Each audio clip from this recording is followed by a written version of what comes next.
Hello, my name is John Graves. Today I'd like to talk to you about how to engage students the very first time they log into your course online. So the questions that I'm hoping to address in this podcast are, how do I engage learners and what can I do to help students understand the whole learning process in an online environment the very first time they log in? So what I'd like to do is walk you through what it might look like in a course and how I structure that to engage students right away. So here's an example of one of my online courses. So when students first log in, this is what they should see. And one of the things that should pop out at them right away is this welcome message. And then right underneath that, the title of that post is called Welcome to the Course. Then I have a set of directions for them to follow, and it says to get started, just do the following. What's really interesting is as I've presented this in workshops over the years, I've actually just called a member of the participating audience to come forward and kind of be the driver of the computer during the workshop, and I just give them this page and I say start in wherever you want. What's very interesting is that not everyone approaches this in a linear fashion.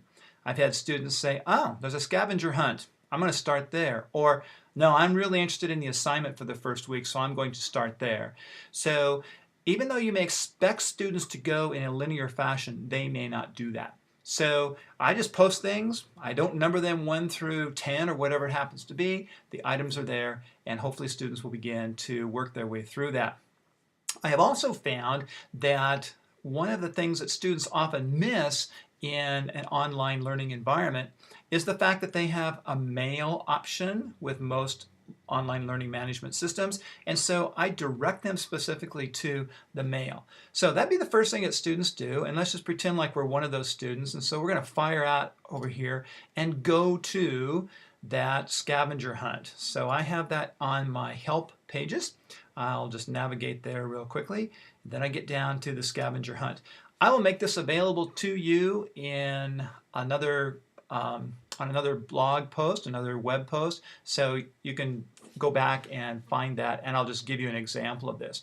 But what I've done is I've formulated 10 questions that I would want the students to answer, and they all have to be answered by maneuvering somewhere on the course to find the answer. For example, the first one says, from the introductions on the discussion page, who refers to me by my real name?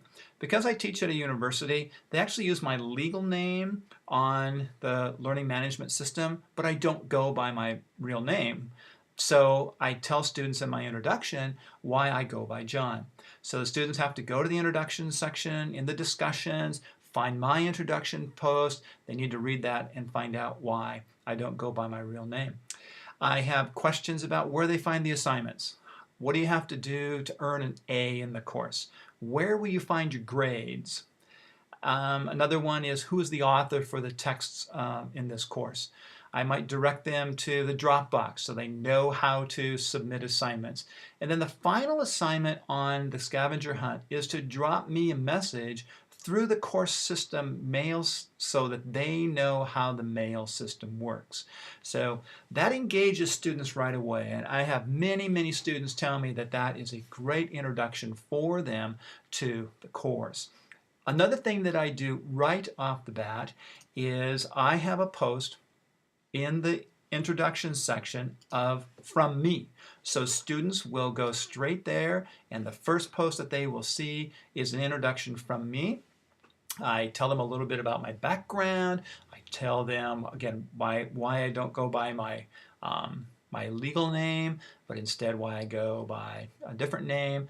To give them some of my experience so they have a little bit of information about me. And then I always post a picture of myself so they know what I look like.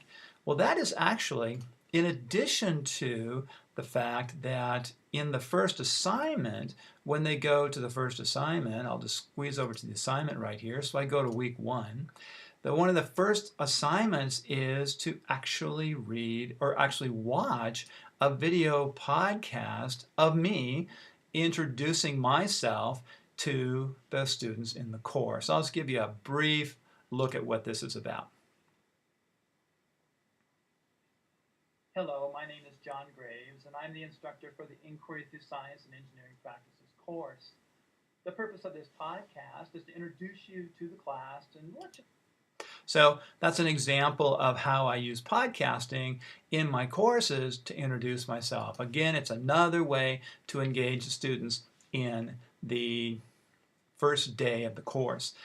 Another thing that I do constantly throughout the first week of the class is I go back to that introduction area in the discussions and I monitor that pretty much on an hourly basis, really, for the first few days. And anytime someone posts their introduction, I read that introduction and then I send them a personal reply, finding something in their introduction that I can connect to so that I can relate to them on a personal level. So it might be they have a pet, and I had a pet similar to that in the past, or they live in a particular region of the country that I visited, or if they teach overseas, which some of my students do, that there's some connection to traveling, sports, hobbies, things like that.